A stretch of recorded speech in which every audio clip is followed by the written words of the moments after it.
Hey there, thanks for watching another slightly redneck video. I'm going to show you some knot work today, and specifically how to put a fixed loop in the middle of a rope. If you need a loop that won't slip and won't bind on itself, then we're going to use an Alpine Butterfly to do that. Great knot. Most people, if they want to put a loop in the middle of a rope, they just grab the rope, they make an overhand knot in it, stick the loop through there and pull it tight. And the problem with that is that once you put tension on it, that knot right there is never going to come undone. It's incredibly tight, and it actually weakens the rope. So we're going to use an Alpine Butterfly. I'm going to show you 3 different ways to tie this. Use whatever way works best for you. It does not matter. They all end up with the same results. The first way, just make a loop in the rope. Pretty good size loop. You need quite a bit to tie with here. I'm going to stick my hand in the top of the loop. I'm going to twist it twice. So what I should end up with is a crisscross right here in the middle of the rope, if you can see that. Now I'm going to take my thumb, I'm going to stick it through that hole and back up through the loop. Then take the loop, go all the way underneath everything, take my thumb out of that hole and stick the loop through that hole. And if I pull on that, you always got to dress this knot up just a little bit. Just kind of pull it and then pull these to the side. There we go. Pull these to the side, and you should end up with these 2 tabs on it like this, and that's what makes an Alpine Butterfly. Notice I had to kind of flip that over the top there. You'll know what I'm talking about when you try to tie this knot. It'll look all bunched up, and then flip it around, mess with a minute, and you'll get it into this shape right here. Let me show you that one more time. So, make a loop in my rope, pretty good sized loop.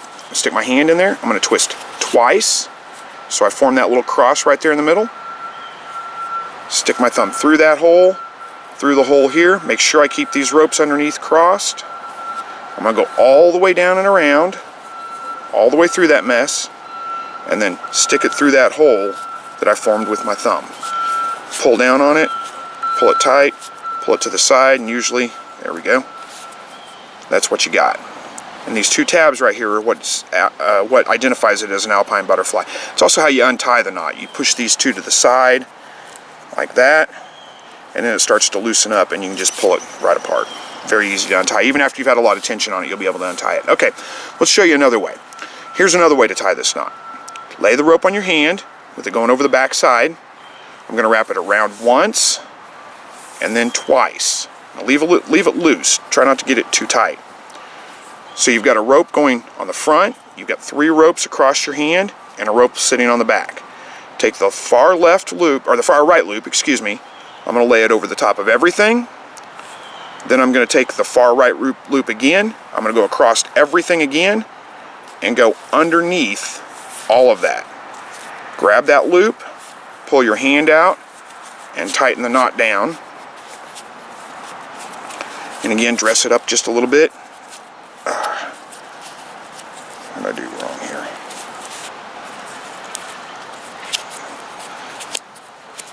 There we go. Good grief, that was hard to dress up that time. It's usually not that hard. And then you got your Alpine Butterfly knot. So let me show that one more time here. So hopefully I can do it a little bit prettier this time. So lay the rope on my hand. I'm going to wrap it around and around again. So I've got 3 ropes laying across my hand. Give yourself a little bit of slack.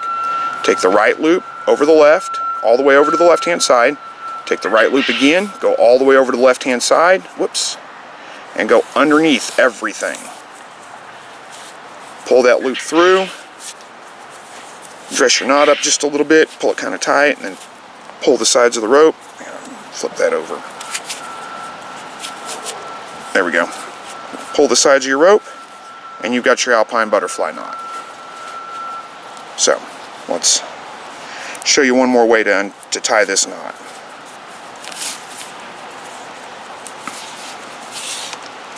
Okay, lay the rope on your hand. You're going to wrap it around once, so you just have 2 ropes there. I'm going to cross these 2 ropes like so on the bottom, reach underneath that, grab the loop that's tied to my hand, pull it through, lay it over to the right-hand side, and then stuff it underneath all that stuff. And it looks kind of like a mess right now, but again, dress your knot up a little bit. There we go. And pull on it, and you've got an Alpine Butterfly knot. Let me show that one more time. going to lay it on my hand. I'm going to go all the way around one time, so I have 2 ropes. I'm going to cross these ropes right over the left. I don't think it really matters which direction you go. Reach underneath that, grab the loop, lay it to the right hand side, and stuff it under everything. And then pull that rope through. There we go. That was a little bit easier and a little bit prettier. So hopefully you get the idea. There's 3 different ways to tie this knot. Use the one that you like best, the one that's easiest for you to remember, because in the end it doesn't matter. You're going to get the Alpine Butterfly knot tied. I think they're all pretty easy. I kind of like this method here personally. I just find it easier to keep everything straight. I stick my thumb through, pull everything underneath, stuff it through this loop, or this hole, I should say. And there you go, Alpine Butterfly. So, and again, good knot, not going to slip, not going to bind up on itself no matter what direction you put tension on it. So, thanks again for watching. If you want to see my other videos on knots, check out my video on how to choose the right knot for the job. You'll see some practical applications of how I use knots in different situations, and it'll have links to all my knots that I consider to be the essential knots. So, thanks again for watching, and as always, God bless.